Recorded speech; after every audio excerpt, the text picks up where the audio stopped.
Hello again from Metro Manila, the Philippines, Southeastern Asia. Here's my summary of the latest news on the news24.com website for South Africa, at least mostly for November the 16th, 2018. As always, I intend not to infringe on any copyrights. Live former KZN or KZN prosecutor's boss sheds light on NPA removal, NDPP interviews. Malusi Gigaba named in bombshell Treasury report on rot at Eskom Transnet. Demanding basic services on the outskirts of the Western Cape town of Vredenburg, the residents of Ongegund informal settlement live in filth and without basic services. Former South African President Jacob Zuma expected to file papers seeking a permanent stay of prosecution. 5 killed in Limpopo after truck tries to overtake 2 vehicles.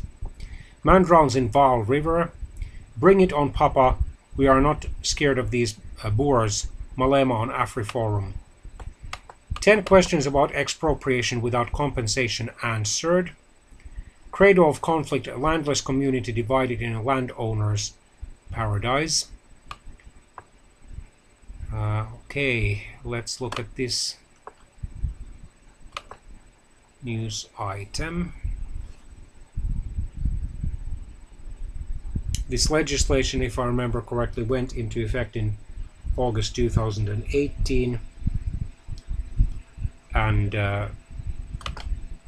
it affects thousands of members of the Boer or Afrikaner ethnic group, even though most of them obviously no longer work as farmers.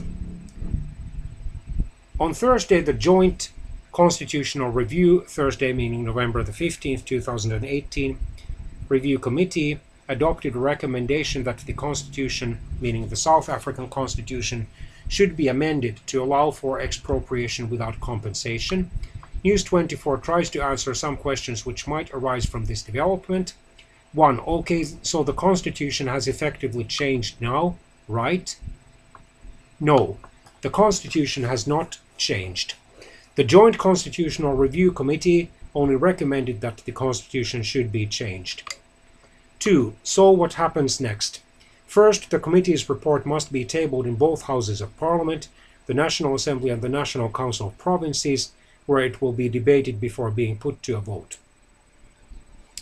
If adopted, which is almost a given as the African National Congress, the ruling party, has the majority and the support of the EFF, Economic Freedom Fighters, NFP and UDM, Parliament will then instruct a committee to draft a proposed amendment. This must then be adopted by Parliament with a 2/3 majority in the National Assembly and 6 out of the 9 provinces supporting it in the National Council of Provinces. 3. Will this be done before next year's election? This seems highly unlikely. 4. When the Constitution finally is amended, land expropriation can begin immediately, right? No.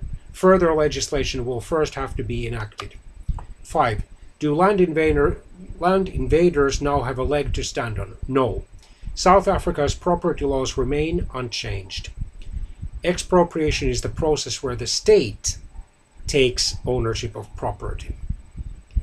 President Cyril Ramaphosa has said on several occasions that land grabs will not be tolerated. 6. Does this mean that the state will own all the land once the whole process is completed? As things stand, no. It is the EFF's position that all land must be nationalized. The ANC is opposed to this. 7. What exactly is the recommendation the Joint Constitutional Review Committee adopted on Thursday? The committee recommends that Section 25 of the Constitution must be amended to make explicit that which is implicit in the Constitution with regards to expropriation of land without compensation as a legitimate option for land reform, so as to address the historic wrongs caused by the arbitrary dispossession of land, and in so doing ensure equitable access to land and further empower the majority of South Africans to be productive participants in ownership, food security, and agricultural reform programs. 8. Why do some parties, the Democratic Alliance, African Christian Democratic Party, Congress of the People, Freedom Fighters Plus, or is it Freedom Front Plus, and the IFP, Inkatha Freedom Party, oppose a constitutional amendment? All these parties say they support land reform, but it is not necessary to amend the constitution to implement effective land reform. Then 9. Why do the ANC, EFF, UDM, and NFP support expropriation without compensation? They say that the pace of land reform has been too slow and was constrained by the willing buyer, willing seller principle and relying on market forces. 10. Would this be the first time that the Constitution is to be amended? No. The Constitution has been amended 17 times previously, the first being in August 1997. The amendment provided that an acting president doesn't need to swear the oath of office again if they had previously served as acting president. The last amendment was in 2013 and declared the Chief Justice as the head of the judiciary and provided for some other judicial reforms. This will, however, be the first time that the Bill of Rights is amended.